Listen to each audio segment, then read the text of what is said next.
Okay, and welcome to this. It's the first episode of Benjamin Anthony's Israel Briefing with military affairs analyst and expert Yaakov Lappin, a very dear friend of mine. And we're going to go through a few of the highlights or even the low points of recent events in Israel. Welcome to all of you who are listening to this on the live stream, and welcome to those of you who are catching it on the podcast later on. It's a little bit less formal than our normal program is going to be. And the conversation is very loosely based on a brief that Yaakov Lappin produces for us. Yaakov, that's on a monthly basis, is that right? That's right, yeah. Right, so on a monthly basis, Yaakov is going to produce this brief for us. I'll hit 3-4 different topics. I've tasked Yaakov with finalizing the brief, the fourth topic with a feel-good story, which I'm actually going to tackle him about during this conversation, because I'm dissatisfied with the feel-good story on this particular brief, but maybe he'll convince me to come around to his way of thinking. And we're really just going to back and forth on this for the benefit of our listeners, also for my personal benefit. I always learn something from Yaakov. And for those of you who want to know more about Yaakov, he's a well-renowned analyst on all matters strategic and military related emanating from the States of Israel. You can learn more about him in his bio, which we'll include a link to in the podcast show notes. So take a look over there.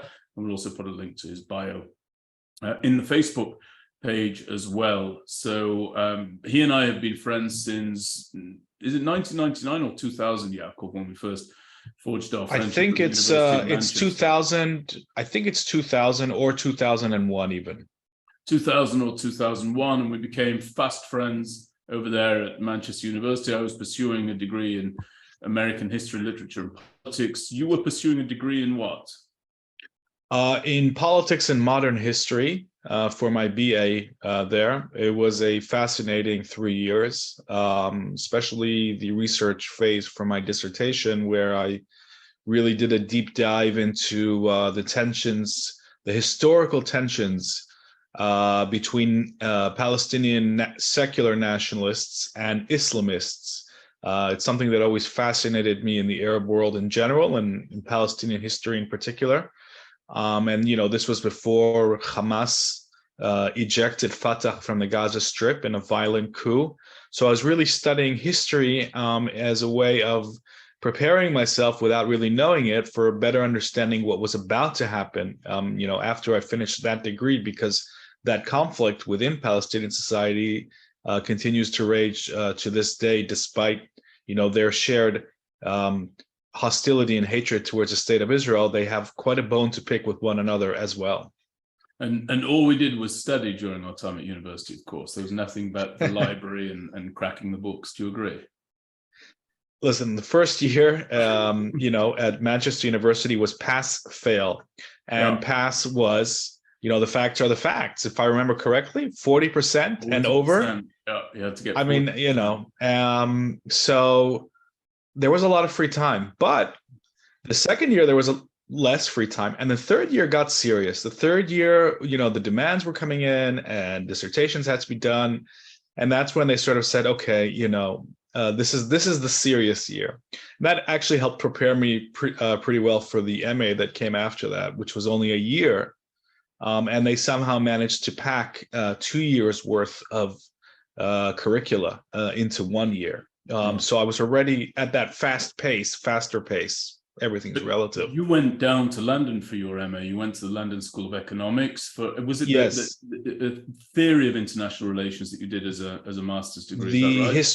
the history of international relations, and you actually said to me that you found your student experience, academic experience, more fulfilling at Manchester than you did at LSE. Is that correct?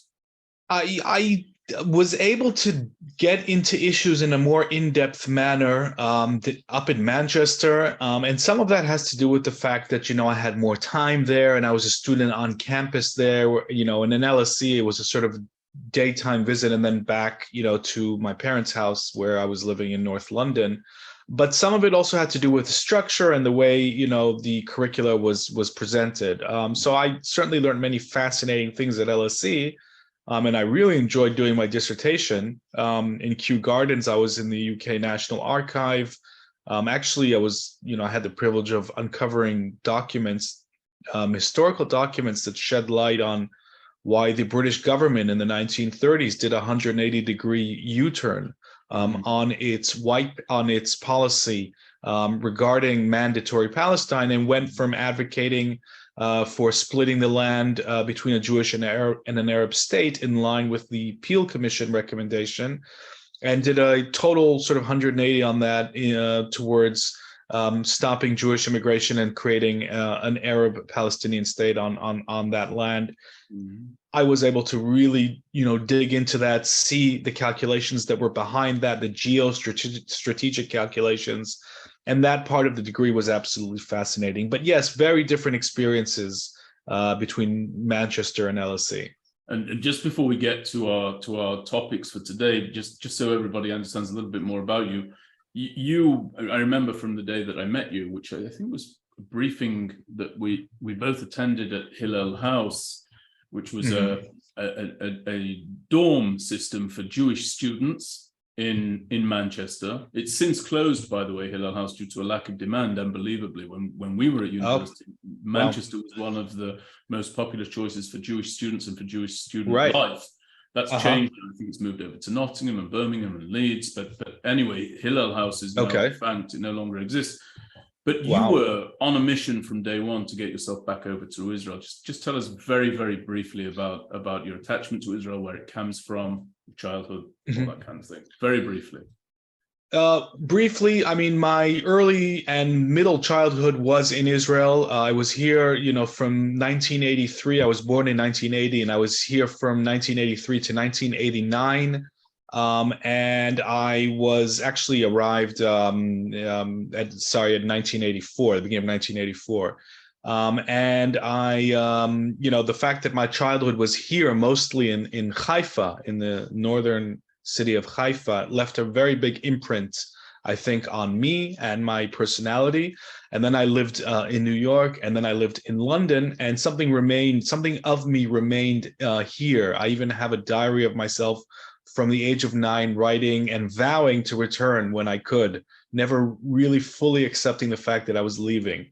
And then that was rekindled because between high school and university, I spent a year here with a youth movement that I was involved with Hashomer Hatzair. I was living on kibbutzim and doing a counselor's course in Jerusalem, and my entire sort of connection with the country was rekindled, came back to life. And then when I came back to the UK to pursue my higher education, it was becoming increasingly clear to me that I would be living here sooner rather than later. And speaking of diaries, Yaakov, have you read? This is not a plug, but have you read this book? It's My Story. Not. My Story by Benjamin Netanyahu. Have you read this book? I have not. Okay, would you read this book? I don't know. I'm not sure. Have you read it? I am about 2/3, if not more, of the way through. Do you have an aversion to reading this book? I don't know if it will tell me a great deal more about, his life than is already out there. But if you would tell me that it does, if you would recommend it, then I would be more open to reading it. If there are accounts in there that are not known to the public about, his history, the country's history, then it would intrigue me. The question is whether there's anything much new in there. And I think you're better positioned than I am to answer that. So I will tell you that this book, first of all, I have this copy right here. Okay. I have another copy here on the bookcase. So this copy goes with me wherever I am, and I pick it up when I have some time. I have this copy for when I'm in my study.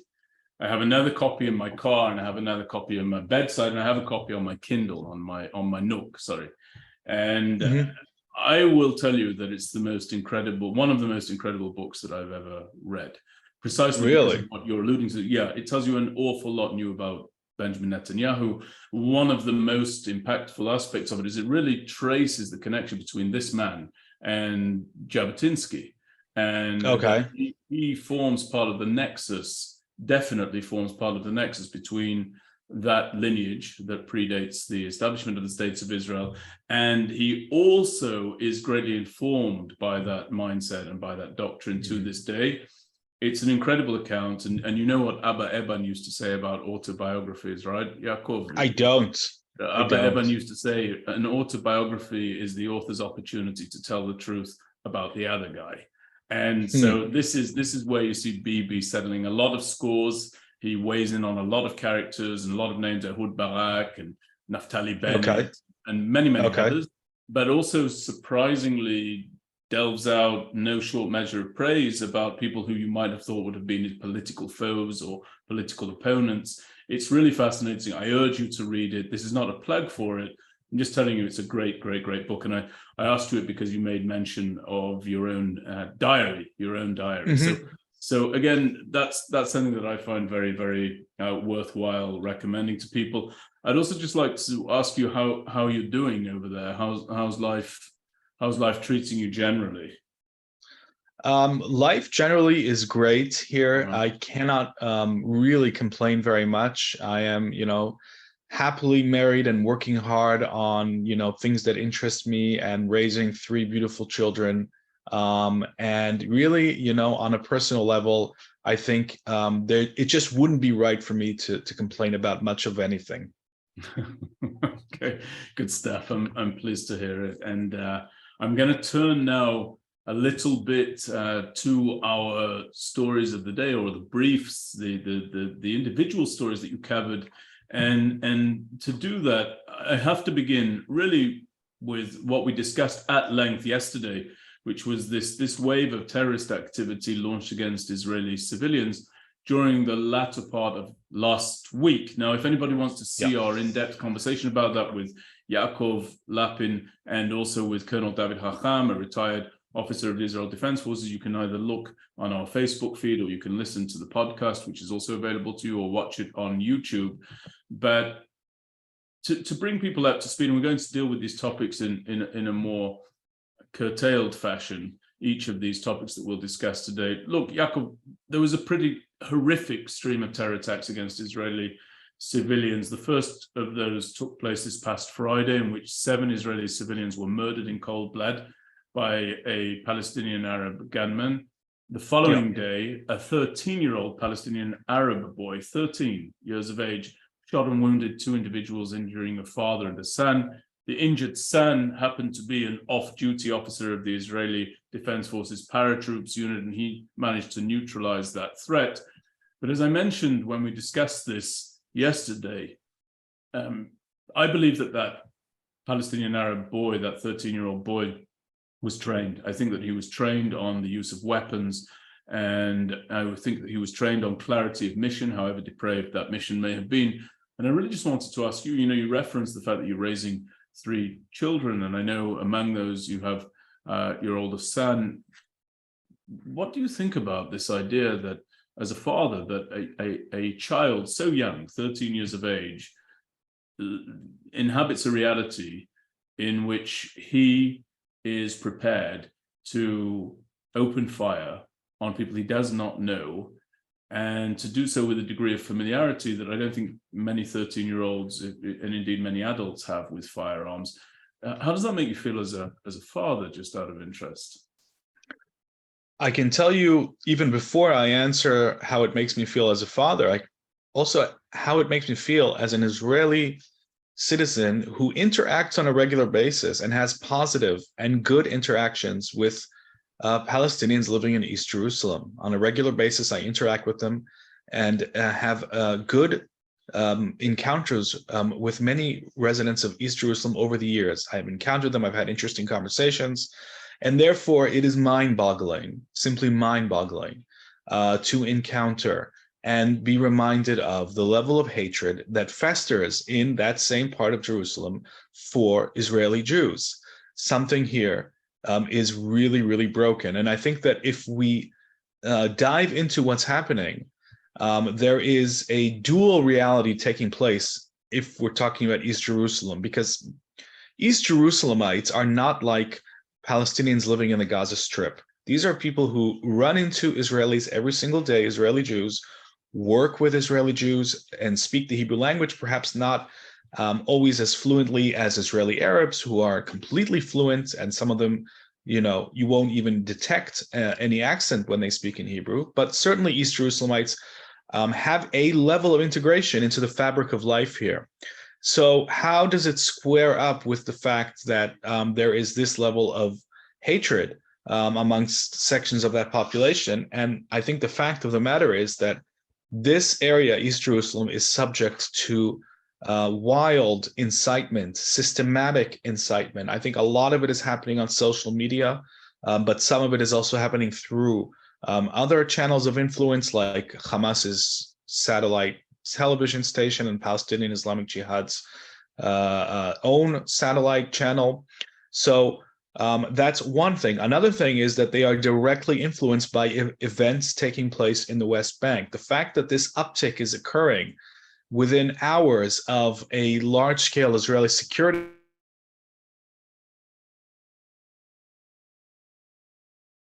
threat, an imminent threat to the Israeli people in the form of a terror cell, a Palestinian Islamic Jihad terror cell that was planning atrocities against Israelis, and a gun battle that followed this operation that resulted in 9 gunmen being killed and 1 civilian. That created a certain rage and a sense amongst these lone wolf terrorists, and I'm using that term with an asterisk because yes, they're acting on incitement that is organized, but they're acting on their own in terms of the decision to go out and attack. This was not an order that they received. They were not part of a structure. They were not part of a cell. They made the decision on their own. They were encouraged to make the decision, but nobody ordered them to make the decision. So they fall under the category of a lone wolf attacker. And the fact that a 13-year-old will take a handgun and shoot in such a casual manner, a father and a son walking down the street, tells you everything you need to know about the depth of hatred that's taking place, how common it is, this hatred, how intense it is, and how dangerous it is, and how easily it can overflow and erupt like a volcano. It can, for years, produce smoke, not erupt, and then all it takes is a few incidents, perhaps on the Temple Mount, perhaps in the West Bank, and the thing erupts. And it tells you how precarious, the situation is here. And the fact that, a 13-year-old did it shows you how wide in scope the incitement is in the population that we're talking about. So given that insight, sorry to interrupt you, Yaakov. I just wanted to say the last thing is that, whenever we talk about security, you always have to combine intention and capability. So the capability, which you alluded to in your opening remarks, I think is tied into the fact that firearms are everywhere today in East Jerusalem, in the West Bank, and in parts of Arab Israeli society. Mm-hmm. And many of these firearms are used for criminal matters, but the fact that they're so easily available also fuels terrorism. It makes it so much easier for attackers to carry out their atrocities. So that's the other side of the equation. The availability of firearms is a major, major problem. So given all of this incitement and given the connection between what this 13-year-old boy did in East Jerusalem and then the fact that the incitement emanates from the West Bank, from Judea and Samaria, I cannot understand, I've never understood it, but I cannot understand this dogged attachment that people have to the two-state solution. I mean, the idea that we would establish a state for the Palestinian Arabs in the West Bank, Judea and Samaria, however one wants to refer to it, based on the notion that this will be a pacified entity, whether it's a state or a sub-state, right on our doorstep in various parts overlooking Kvish, the main highway that now runs through Israel with many, many Israeli towns and cities along it. The idea that people would still give credence to the notion of the two-state solution, it really does absolutely befuddle me. I mean, how can people still be attached to that? I know that you're a little bit more of a realist on this issue. You are someone who says, and correct me if I'm wrong, you believe in the two-state solution, but you also believe it's impossible to implement right now, perhaps in the future. That's correct. Right? That's an accurate. That's correct. Come on, surely though, it's time to consign so let's to the dustbin of the history of bad ideas. This nonsense. I'm really glad you're raising it because I think, we're so caught up in the tactical, let's call it the tactical flow of incidents.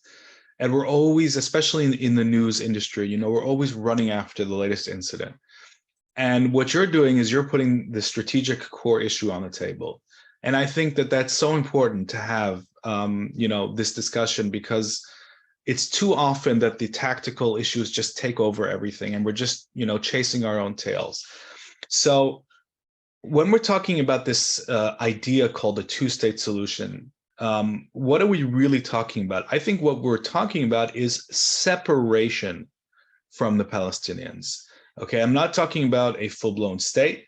I'm talking about the major question of, do we want to live in a de facto one-state reality in which, roughly the same number of Jews and Palestinians between the river, the Jordan River and the Mediterranean Sea are caught up in this endless cycle of conflict and then truces and then going back to conflict, this just constant cycle that has been going on for decades? Or do we want to create a situation where it's not going to end the conflict I don't think can be ended in the coming years, but where it can be managed in a way that that gives Israel far more control over the situation? And I think that the idea of separating from the Palestinians to the extent that it's possible, has already begun to happen. Let's look at the Gaza Strip. The Gaza Strip is a major separation carried out by Israel from the Palestinians based on the conclusion reached by Ariel Sharon, former Prime Minister Ariel Sharon. Why did he do this maneuver of the disengagement? What drove him to do it? This is the father of the hilltops, the father of the settlements. What went through his mind? He reached the conclusion that maintaining thousands of Israelis, civilians, hardworking people, farmers, people who are obviously very patriotic and loving of the land, but having them live in the midst of 2 million hostile Palestinians and asking the IDF to create this 360-degree, protection of a handful of communities was basically an impossible ask. It's an impossible security ask. And then he came to the conclusion that this has to come to an end and be replaced with a clean border. Now, I'm not saying that that's what needs to happen or even will happen in the West Bank anytime soon. I'm not saying that. What I am saying is, why did Ariel Sharon reach this conclusion? Because he came to the cold, hard calculation that this was in Israel's long-term interest. And therefore, the conversation that I would want to have when it comes to the Palestinians and Israel and two-state solutions or not a two-state solution is defining, first of all, what is Israel's interest? What is our interest? And our interest is, I think, number one, maintaining a Jewish majority in the borders of the state of Israel. That, I think, is the most basic Zionist definition of self-determination, is making sure that we are the majority in our land. And that also enables there to be very little real clash between the idea of a Jewish state and a democratic state, because if Jews are the majority, then being a Jewish state is the democratic outcome of that, the natural organic outcome. And the minute that our majority is threatened because our borders are not very clear and our civilians are getting mixed up with the civilians of another people, that creates a whole set of problems that I think represents long-term threats to the character of our state. So that's one thing that I would put on the table. So the need to preserve a Jewish democratic character, I think, really aligns with the need to decide that at some point in the future there has to be a separation from the majority of Palestinians living in the West Bank, just as there was in Gaza. Now, there's another side to this equation, which is security. Security calculations would tell me that the idea of Israel withdrawing today, tomorrow, next year militarily from the West Bank would be an utter disaster. It's completely clear that Hamas would take over the West Bank under that kind of situation. And then instead of, firing rockets from the Gaza Strip, they would be firing even short-range mortar shells to shut down our international airport and greater Tel Aviv. And from the security perspective, a withdrawal from the West Bank would represent a huge threat to this country's ability to function, to the of this country. It's simply a non-starter. So how do we maneuver between these two big no's? No to an endless sort of integration of the Jewish and Palestinian civilians in the West Bank, a no to a military withdrawal from the West Bank. I think the path has to go down the middle. And going down the middle means, say, having a clear long-term strategy about where we want to be present, where we don't want to be present on a civilian basis and on a military basis. And those aren't the same things, by the way. Where we want to be present militarily, I think, has to cover the entire West Bank. There's no question about it in terms of the Israeli freedom of movement. Where we want to be present on a civilian basis, I think, is a very, very different question, and it has to have a very different answer. So I would just, obviously, I would push back on that on a number of fronts. Firstly, I firmly believe that former Prime Minister Ariel Sharon's decision to withdraw from the Gaza Strip really is proof positive that withdrawals do not. Webinar with Colonel Chacham, I was just with Brigadier General Chico Tamir, who was the former commander of the Gaza Front, Gaza division of the IDF, rather, and he operated inside the Gaza Strip. He was firmly in your camp. He firmly believes that Sharon was right, he was enlightened, he was correct, and it was appropriate to withdraw, and that had Sharon not had the negative health interventions of his dual strokes, the first a little bit mild, the second one far more severe, he would have then been able to remove Israelis from various parts of Judea and Samaria and withdraw from there. I think, I have to tell you, with all due respect to General Tamir, I think that way of thinking is completely in total revolt of the facts on the ground. The facts are that we have considerations into the Gaza Strip. We continue to get rockets raining down on us from the Gaza Strip. This is a continuing diplomatic challenge for the state of Israel to, on one hand, express the fact that we withdrew, on the other hand, express the fact that we oversee that which goes in and indeed out of the Gaza Strip by air, by sea, on land, and so on and so forth. It's something that we're not able to reconcile to the international community. And I think that our days of being able to fob off the international community, those days are probably coming to an end. I think if we have an adversarial administration in the United States, for example, they will bring a stronger, more potent challenge to Israel to resolve the Israel-Palestinian conflict. And I think that they will use Gaza, not Judea and Samaria, as the basis for the urgency for us to do so. Okay. Beyond the 15,000 Israelis in approximate terms, their counterparts in Judea and Samaria have looked at that experience, and I cannot see a scenario in which they should or would go quietly. Now, we thankfully managed to withdraw from the Gaza Strip without violence of Jews against Jews, and that was wonderful and very positive.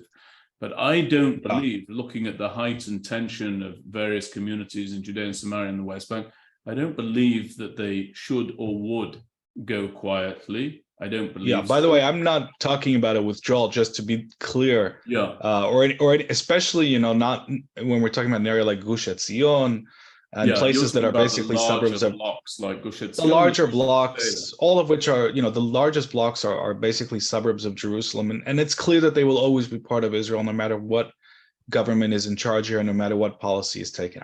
I'm not even talking about those at all. In fact, I'm not talking about any withdrawal. What I'm asking is, what will we do in the future? What is our interest? How far do we want civilians living in the West Bank when we take into account the fact that at some point we're going to have to make a decision on what our policy is regarding the Palestinians? I'm not talking about internationally. I'm not talking about having to justify something to a foreign government or international media. I'm talking about Israel's own interests.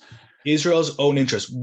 How do we define our own interest? And if you agree with me that a Jewish democratic nature is the core goal that we want to preserve here, then I would have to throw the ball back into your court and ask you, how would we achieve that if we don't have any kind of idea of separating civilians, Palestinian and Jewish civilians, from one another? So the idea that I espouse, and I still espouse it, I just don't have anywhere to move it forward. And the idea that I espouse is the idea of the new state solution, which would bring about a free, independent, and sovereign and viable state for the Palestinian Arabs, actually in the Gaza Strip, with contiguity into about a tenth of the Sinai Peninsula. I believe that that would be a very sensible way forward. I do believe that it's possible. Like you said about the two-state solution, it may not be immediately possible, but I do believe it's possible. I do believe that the time to renew the conversation around that is fast approaching, precisely because of the challenges that you're outlining, right? Something needs to be done. The two-state solution, in my judgment, is not viable. And with regard to, just to continue what I was saying about the withdrawal from the Gaza Strip and so forth. Look, I used to think about this, Yaakov, at length when I was operating in Hebron. And there was Hebron was a very, very complex area to be a soldier in the because you had Jewish houses next to Palestinian Arab houses, next to Jewish houses. You also had UN peacekeeping forces, or observers, more accurate, I think it was UN observers there. You also had all sorts of NGOs that were really seeking to stir up difficulties and strife and challenges and controversies that would really hit the airwaves if they managed to fire up an Israeli soldier into doing something they deemed inappropriate. They would then film that after inciting that situation and proactively stirring the pot at length over days and even weeks. And then which by the way is a very low thing to do. It's a very low thing to do because they're targeting people who are carrying out mandatory national service and protecting their country, and they should obviously take policy issues to the government and not be harassing soldiers. Just a side note. It's a very, very low thing to do. It might help them though to raise funding from their donors, several of which were European states, incidentally. But I remember how fraught it was there serving in Hebron, and I can tell you that one looks in Hebron at Hebron and one sees that the Jewish people are heavily outnumbered there in Hebron, but the centrality of the Jewish story is anchored in no small part in Hebron. My opinion, it's only my opinion, you do not withdraw simply because you are outnumbered or unpopular, because if we were to adhere to that standard, one could pull the lens back, look at the entire Middle East and the sea of Arab states that surrounds the state of Israel and say, look, the state of Israel was not wanted here, and it is certainly outnumbered here. You don't give it up, right? You stand fast. You stand fast and you preserve that which is yours, and you stand for the things for which you stand. And the other aspect about Jews in Judea and Samaria, and I must raise this, is I think that we would do very, very well to talk about the historic religious attachment of our people to that land. And the historic and religious attachment of the Jewish people to the land that we call Israel, it's not in Tel Aviv, it's not in Rishon LeZion, it's not in Rehovot, it's in these areas, it's in Judea and Samaria, it's in the Hebrons, right? It's in the Shilohs, it's in these areas. And I believe that if we demonstrate our willingness to withdraw from these areas, we effectively communicate that anything and everything is up for debate, negotiation, and further withdrawal.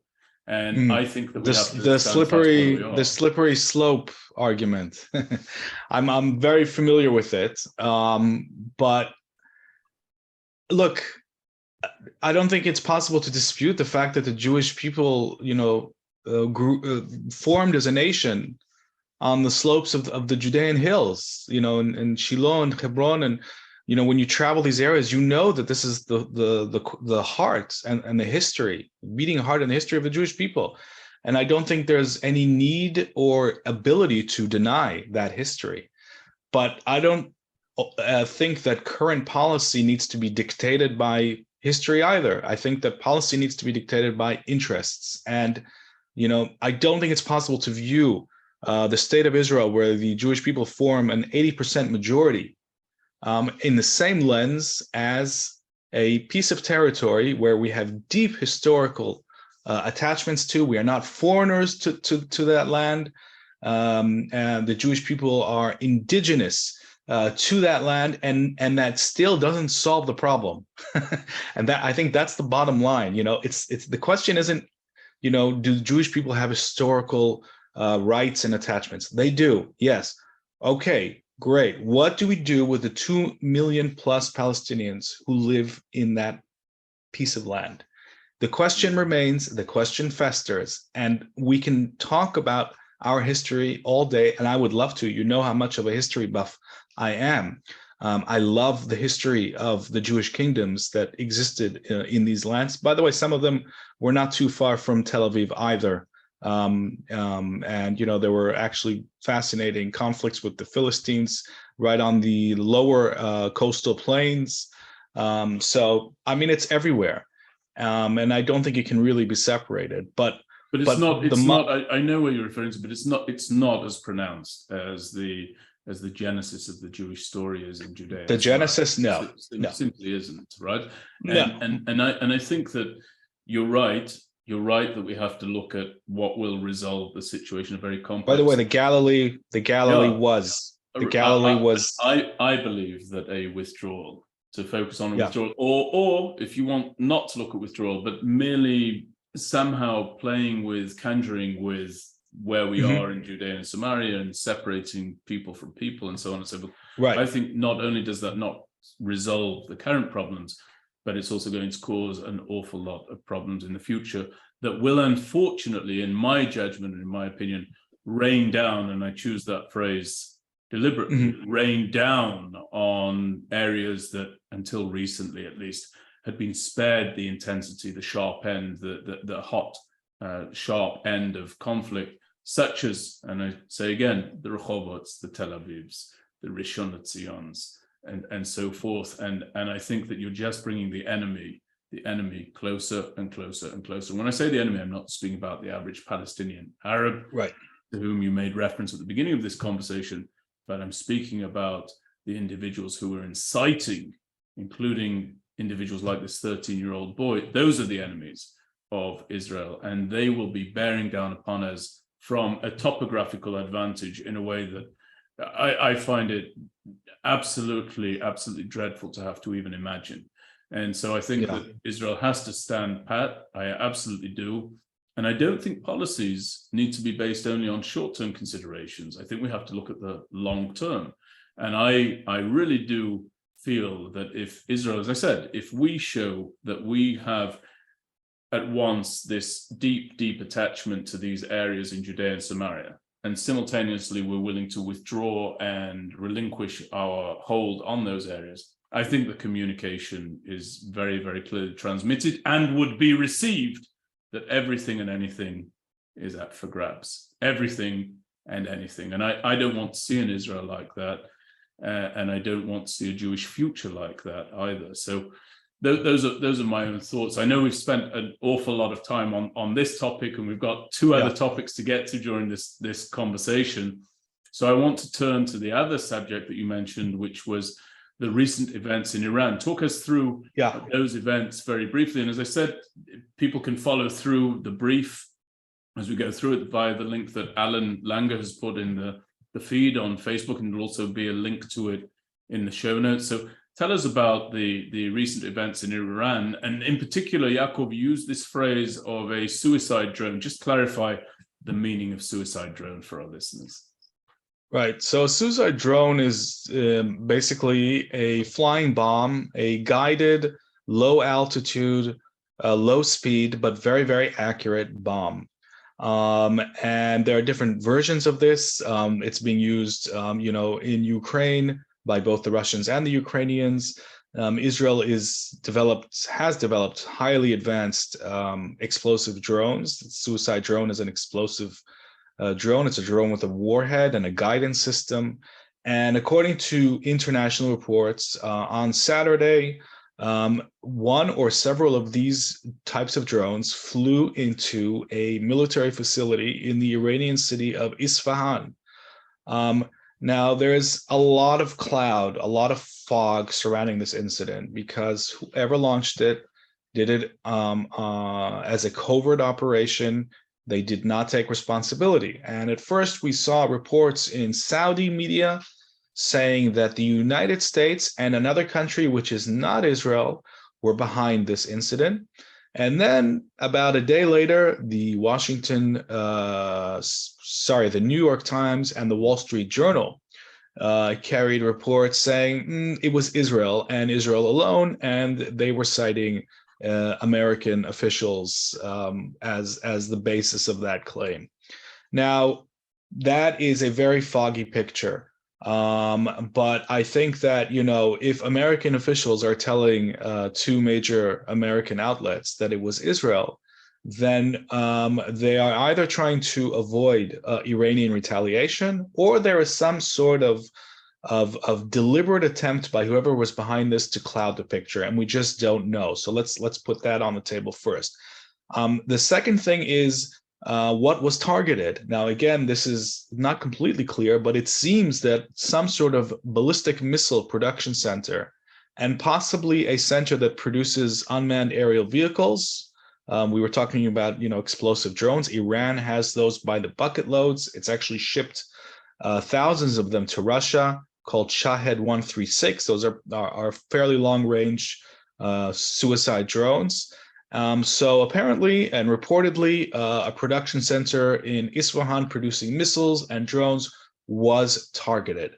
And in addition to that, we had back-to-back reports about alleged Israeli airstrikes targeting trucks carrying weapons from Iraq into Syria, Iranian weapons.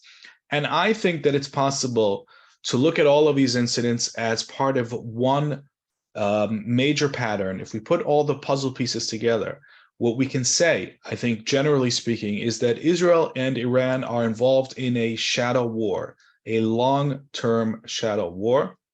And Israel's position in this war is defense, but it's offensive defense, because what's really happening here is Iranians are coming at Israel. Okay, Iranian trucks carrying weapons are moving along a ground corridor from Iran into Iraq, into Syria, in Israel's direction, in order to point precision-guided missiles at Israeli cities from Syria and from Lebanon. And Iranian missile factories are churning out missiles and drones that are pointed at Israel, that are deployed against Israel. And therefore, Israel, since the year 2013, has been playing an active defense. That's the best way to describe this campaign.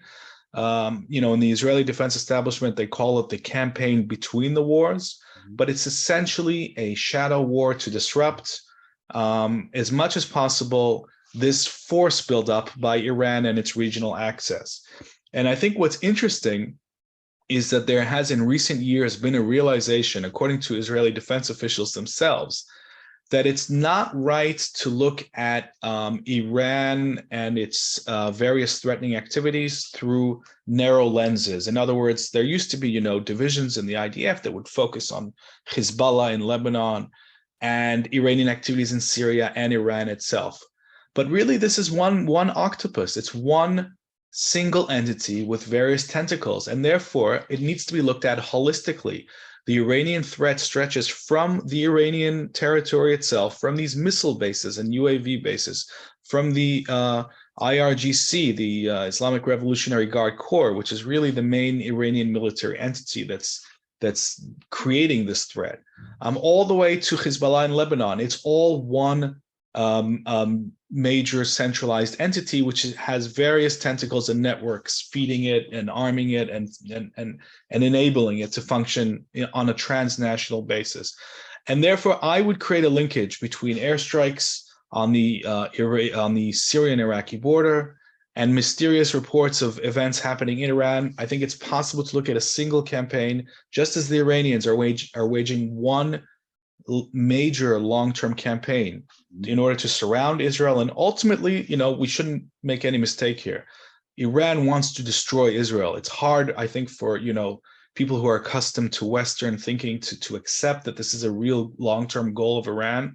This is a real long-term goal of Iran, is to surround Israel, to make life here untenable, to provide nuclear cover in the future for Iran's proxies, and ultimately to destroy this country. That is the Iranian objective, as well as to become a hegemonic power. And Israel is not going to allow that to happen. And right now we are in the low profile stage of this conflict. And anytime it could enter into a different gear, it could enter into a general open conflict. That's not happening now because it's in neither country's interest for that to happen, but it could happen in the future.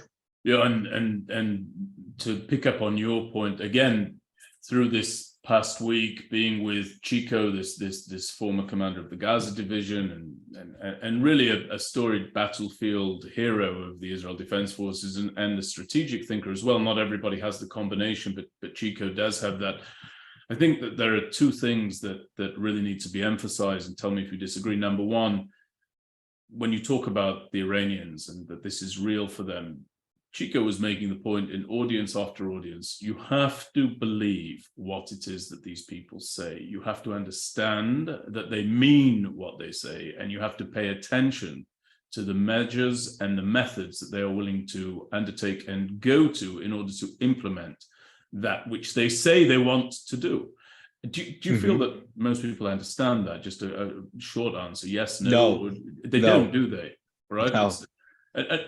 Westerners have a real hard time. Can't quite fathom it, can they? Or not many of them can, right? Not many. When somebody says that he wants to destroy the state of Israel and he wants to export Shia, the Shia Islamic revolution throughout the Middle East, they actually mean it, right? They actually mean it. And if you would judge them by their deeds, let alone their rhetoric, you would see how attached they are to this. The other thing that I think is often overlooked, Yaakov, 100%, is that it's, we talk a lot about contraband coming into Syria, and you spoke very, very clearly and vividly about this connection, this overland connection that goes from Iran all the way over to Lebanon.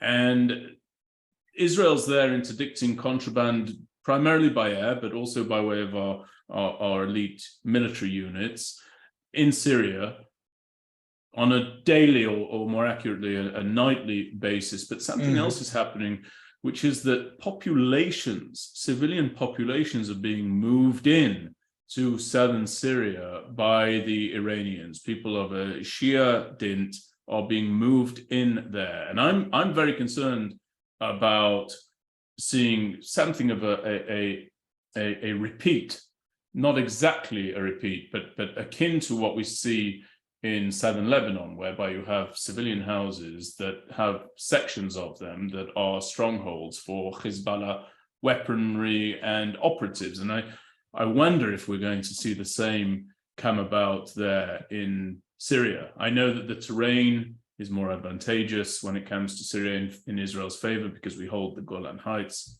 But this is a major, major problem, isn't it? It is. I think that you're absolutely right to point to the civilian nature of the Iranian entrenchment, because that's one of the things that's most overlooked. Everybody who's involved people don't speak about it, quite frankly, do they? Hardly ever. I have to point out that, one of the organizations in Israel that systematically researches this in a very, very in-depth manner is the Alma Center. They have really mapped out how civilians are being brought in from across the Shiite world and settled in areas of Damascus, especially around this place that's called the Zainab Shrine, which has really turned into sort of an Iranian colony. And not only Iranian, even though there are now signs in Persian. Syria is an Arabic-speaking Sunni majority country, and we're having, Persian Shiite neighborhoods pop up. That's extremely unusual. But also Shiites from around the region, militia fighters and their families from Pakistan and Afghanistan are being moved in. And, also the fact that millions of Sunnis have had to flee their country from Syria. So this is a kind of ethnic replacement program. And it's absolutely aimed at what you described, which is creating the basis for a military entrenchment, because the Iranians know, and they've learned from their experience in Lebanon and Hezbollah, is the best way to engineer a military entrenchment is to create a friendly civilian ecosystem to enable it. Just as you said, a residential building in which there is a guest room, and then next to it is a bunker that contains rockets and missiles. That is the model that they are seeking to replicate in Syria. Mm-hmm. Yeah. So I think you're spot on here. Thank you. I think it's being closely monitored by Israel. Yeah. And militarily, Israel is simply not letting Iran build the capabilities that it wants in Syria. Let's also make that clear. I think to the listeners, it's important to know Syria is not a lost cause. Israel has done an extremely good job in the past 10 years of preventing most of Iran's ambitions in Syria from coming true, from being actualized. Day in and day out, as you said, strikes. And I think that, some members of the Israeli defense establishment are a little bit frustrated that the Israeli people themselves are not fully aware of the scope of this program. When people think of the military and the IDF, people think about wars, conflicts, and counterterrorism operations. Fact of the matter is that, the Israeli defense establishment has built an extremely impressive low-profile campaign that has spanned over a decade that has kept most of Iran's plans out of Syria. And I think they deserve major, major credit for that. But the civilian aspect has not been stopped. It cannot be stopped without, control of the ground. And that is definitely something that we have to keep an eye on. And that's something that we are going to have to master in the event of a future conflict as well. That's a major, major issue. It's a major issue in southern Lebanon.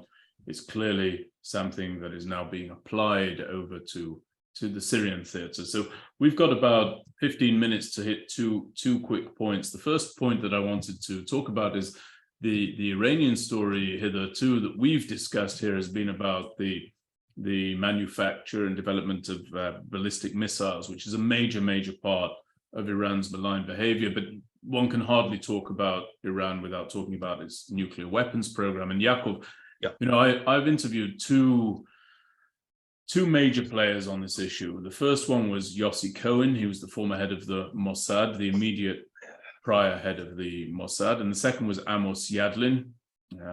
Amos is generally thought of as one of the leading strategic thinkers in the state of Israel today. Had a storied career in Israeli intelligence, before then in the Israeli Air Force as a fighter pilot, and climbed the ranks there.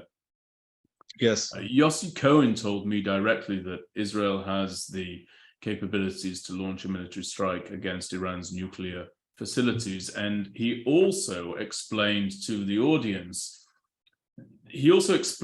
why the audience or the consumer of news on Iran is constantly being told in almost a rolling fashion that Iran is 2 years away from having the bomb, or 1 year away from having the bomb. And then that 2 year period elapses and they're again told they're 2 years away from having the bomb, or the 1 year period elapses and the audience is again told that they're 1 year away from having the bomb, or however long it may be. And I thought this was a pretty obvious statement to make, but when Yossi spoke in front of very, very learned and very intelligent audiences, he actually had to tackle the question posed by them successively, which was, look, if it's such an imminent threat, how come every 2 years we get told that there are only another 2 years left? And he had to explain it's because of the actions that Israel, together with its allies, are undertaking in order to continually move that finish line a further 2 years back. And that brings me to Amos, because Amos Yadlin was someone who I also asked, does Israel have the capabilities to take out Iran's nuclear weapons facilities in the case that it decides to do so? And he said, yes, but that doesn't need to be military capabilities. He spoke about 5 different strategies, those being agreements, sanctions, Plan C. He was referring to cyber there with Plan C. Then regime change, and of course, finally, a military strike on Iran's nuclear facilities. What do you make of what these two experts had to say? There's one thing that they have in common, that all of these things have in common, and that's the element of time. Everything we're talking about really is a battle for time, and that includes a military strike. The goal of a military strike, any future strike on Iran's military program, is to buy more time. And that ties in exactly to what you said in introducing this topic. Israel has continuously been buying more time and delaying the Iranian nuclear program from reaching the threshold stage and reaching the breakout stage.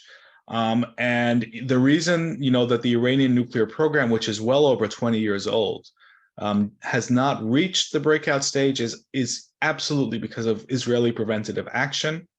And everything should be seen, I think, as a tool to buy more time. I think we need to imagine two stop clocks. One is how much time is left until the Iranians reach breakout phase. And the second clock tells us how much time is left until the Iranian regime falls. And I think that really, the bottom line is that Israel's strategy is to keep the dial back from midnight just far enough until the other clock hits zero. Now, we don't know when the Iranian regime will fall, if it will fall in the near future, the medium-term future, we just don't know. So the second clock, we can't tell the time on it, but we can tell the time on this one, and we just keep moving the dial back. And I think that those are the two clocks that are guiding, pretty much everything that's happening regarding Israel and the Iranian nuclear program. And I think that that's the major sort of overall master context that we need to see these events in. And yes, and that's where we are. And that's why, the debate about whether a diplomatic agreement, a military strike, it's a legitimate debate, because the real question is how much further can we turn back the dial until the regime, which is dedicated to Israel's destruction and becoming a Shiite Islamist hegemonic power in the Middle East, until that regime falls. And anything that can pull that dial back and do it with a minimal amount of damage is a legitimate tool to be looked at. So that's sort of the master framework that I would apply to this discussion. Yeah, I'm going to hit one last note very briefly on Iran, but before I do, I just want to put in a cautionary commentary here. No guarantee that the regime will fall. I know that people hope it will fall. I know that we see it embattled at various stages. I know that we want it to fall. No guarantee that it will fall. I think of other regimes. I think of North Korea, for example. It depends how draconian, how cruel this regime is willing to be to its people. We've seen in recent years where it had looked as though it was teetering. We thought it might follow suit. Shortly after the so-called Arab Spring erupted all over the Middle East, it did not do that. Although it's a distinct category, it did not do that. So I struggle with the notion of considering regime change as an inevitability. I don't know that it is. I hope I'm wrong. I hope that I'm wrong, Yaakov. And I know that many, many experts speak about it being so. I actually think the regime we have to look at falling with greater urgency, and that has a greater chance of falling, is actually the Hashemite Kingdom of Jordan, incidentally. I think that that's a far more precarious situation. I can remember during Miluim, during my reserve duty, that we were training proactively for what the IDF would do in the event that Jordan was to fall. And of course, that would play massively into the hands of Iran and Iran's master plan. And I dare say that if I'm looking at the two regimes, you could see Jordan fall far more soon than you might expect to see Iran's regime fall. But that's just a commentary. I don't necessarily want to dwell on that too much. If you've got a quick comeback before I get to just a quick one. It's I agree that history is not deterministic. We don't know if the Iranian Islamic regime will fall, but I think the history of the Iranian people is very different from that of, say, North Korea. There is an openness in Iranian culture and a very rich civilizational history, and a real resistance to the fundamentalism of that regime amongst the Iranian people that gives me hope that one day that regime will fall. There's a real thirst among millions of Iranians for a different kind of life. This is an ancient and highly advanced civilization, and many members of that people think that they deserve a better future. Regarding Jordan, many people have eulogized the Jordanian regime. I know that you haven't done that. No. I will just say that I think that government a lot of people keep counting the clock back on it, and it's remains standing. So it's in Israel's interest, in my mind, 100% for that government and that regime to remain as it is. But whether it will or not is, of course, an open question. And you're absolutely right to be worried about that. I think that the concern is completely well placed and important. Yeah, and as I said, I hope that in both cases, your thoughts with regard to the viability, the longer term or near term viability of the Iranian regime, I hope that you're correct, and I hope that your view on the viability of the Kingdom of Jordan is also correct. I think it's in Israel's interest that be the case. I'm just adding a note of caution. I don't think 100%. we should look at these with any degree of certainty. It needs to be watched regularly and vigilantly. I'll just tell you one little nugget about Amos Yadlin, and I'm going to turn to, in the few minutes, we've only got about 5 minutes left, but when Amos Yadlin was called in to advise Bibi Netanyahu about the Iran deal, the JCPOA, was that 2015? Is that, have I got my 15? time? 2015, yeah. When the JCPOA or the Iran deal was signed. He was asked to give his view on it, and he said he actually quoted something from the Tanakh, from the Bible, and he said that you should look at the deal, which Yadlin viewed as very, very lamentable and far from an ideal deal. But he said, look at it in through a prism similar to Pharaoh's dream, where there were 7 fat cows denoting 7 years of plenty that were then consumed by 7 thin cows, denoting the coming 7 years of famine, and use the duration of the deal to ready Israel in every way, shape, and form possible to be able to handle any attempt by the Iranians to break out thereafter, or simply walk into the nuclear weapons club as a result of the deal and some of the sunset clauses and the stipulations, right, or lack of therein, be ready to act at that time. So it's interesting that one of our generals drew upon the concepts from the Tanakh, used a very vivid image, in my opinion, when it came to counseling the prime minister at the time. But he did say to me that in his opinion, Israel has failed to capitalize upon the time and space afforded by that deal. Again, while emphasizing that he did not like the deal, I'm not saying that it was a good deal at all, far from it. I think it was a dreadful, dreadful deal. But just interesting that once the deal was done, Amos Yadlin, a storied general of the IDF, he felt very, very strongly that Israel had failed to, I suppose, to use an Americanism, to turn lemons into lemonade a little bit when it came to Iran. So just an interesting insight for you there. Now, Yaakov, on our last anything, I think that what Yadlin, says about that issue should be taken with a lot of weight. I think his analysis on this issue is extremely important and should be paid close attention to. I completely agree, and we just have a couple of minutes, as I've said numerous times, but we really do.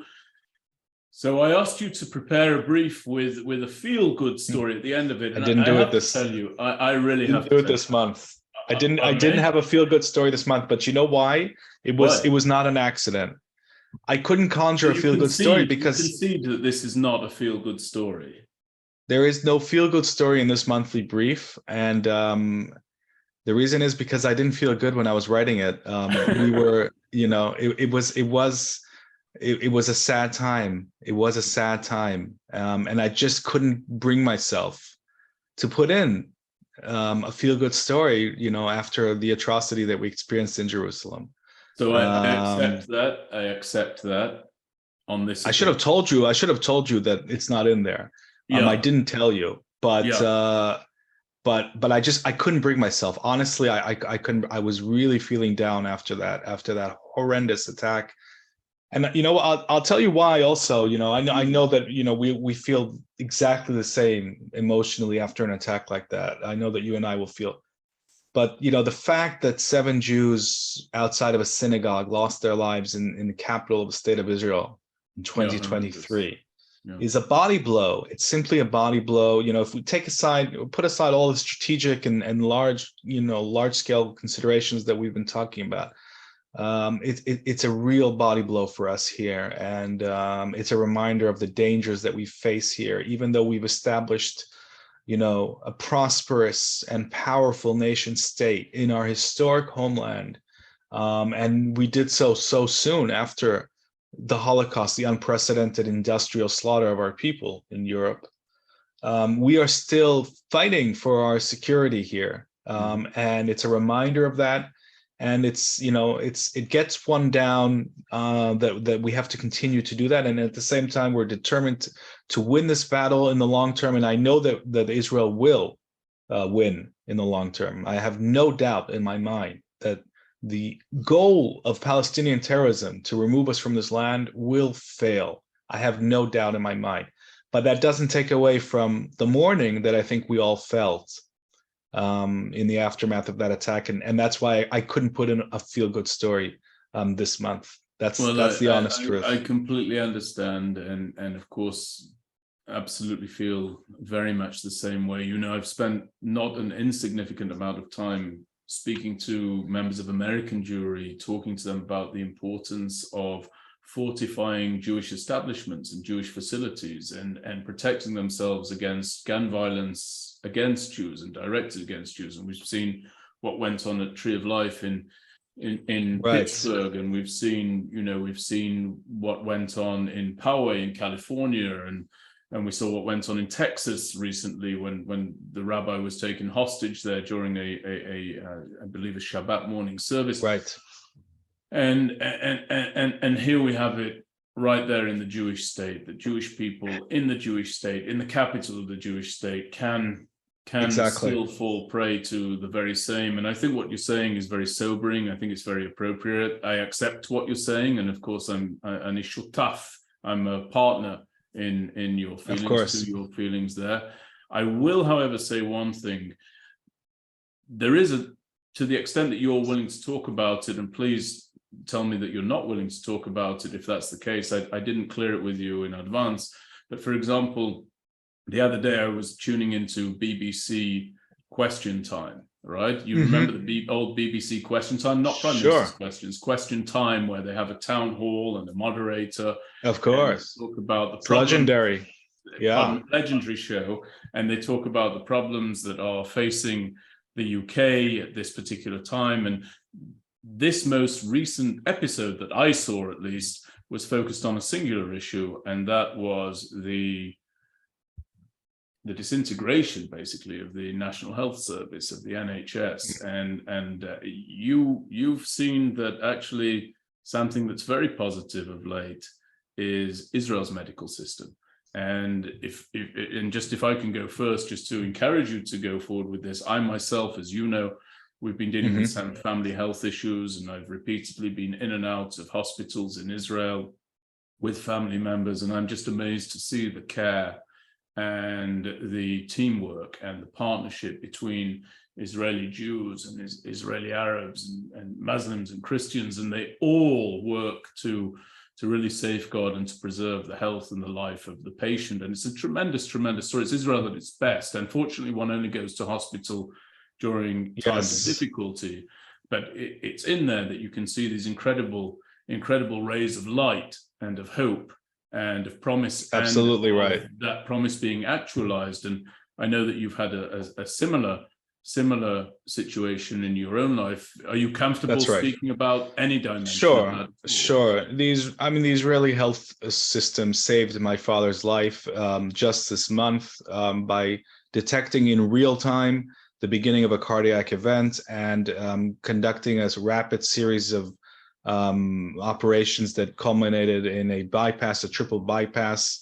And thank God he's making a very rapid and fast and full recovery. He's on track to a full recovery. And all of the things that you described, the doctors that were involved from all backgrounds, Russian Israeli and Arab Israeli, working with unbelievable degrees of professionalism and care, the human care that they exhibit as they exhibit this professionalism, and the system, the actual system, the way it works and tracks and monitors his progress and his various bodily systems, the speed in which the surgery was carried out, the ability to detect the event as it was happening really in real time is astounding. I think Israel has to be very, very proud of its medical system.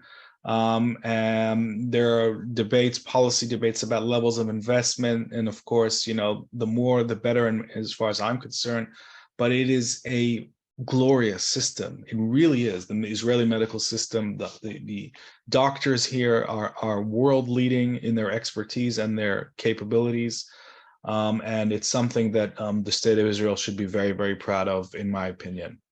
So thanks for sharing that, Yaakov. And of course, I wish your father, who I've had the pleasure of meeting and from whom I've learned, and I remember having a little bit of banter with your father back and forth, even on Israeli policy issues during my time serving, when he was over visiting you on one occasion, and a fascinating individual, an exceptionally learned man, and a man that I'm very, very pleased to say is in good health today, and only strengthening, and so may it continue, and I'm very grateful for that. And I think that actually is, certainly a feel-good story that we can conclude this episode on. And this is, of course, our first Israel brief with me, Benjamin Anthony, and with you, Yaakov Lappin, military and strategic analyst from Israel. And it's always a pleasure chatting to you. Incidentally, if the audience is wondering, this conversation is not far from the conversation we'd have away from the cameras and away from the recording equipment, right? This is the kind of stuff that we chew over and talk about, and we'll get to some of the other stuff in subsequent episodes. But I hope your father goes from strength to strength, Yaakov. I know that you thank you very much. Played a critical role as his son in all of that. I know that your whole family, actually, all of your siblings were very involved in that, and I'm glad that we can assign that the spot of feel good, because it could have been different. Right, it could have been different if not for the service that you just mentioned, so the medical services. So thank you, and I look forward to hearing good news. And thanks for your time today, and thanks to everyone for listening to this episode of the Israel Brief. We appreciate it. We'll see you next time in around a month from now. Maybe we'll do it more frequently as well. Cheers, Yaakov. Thank you very much, Benjamin. Bye. Take care.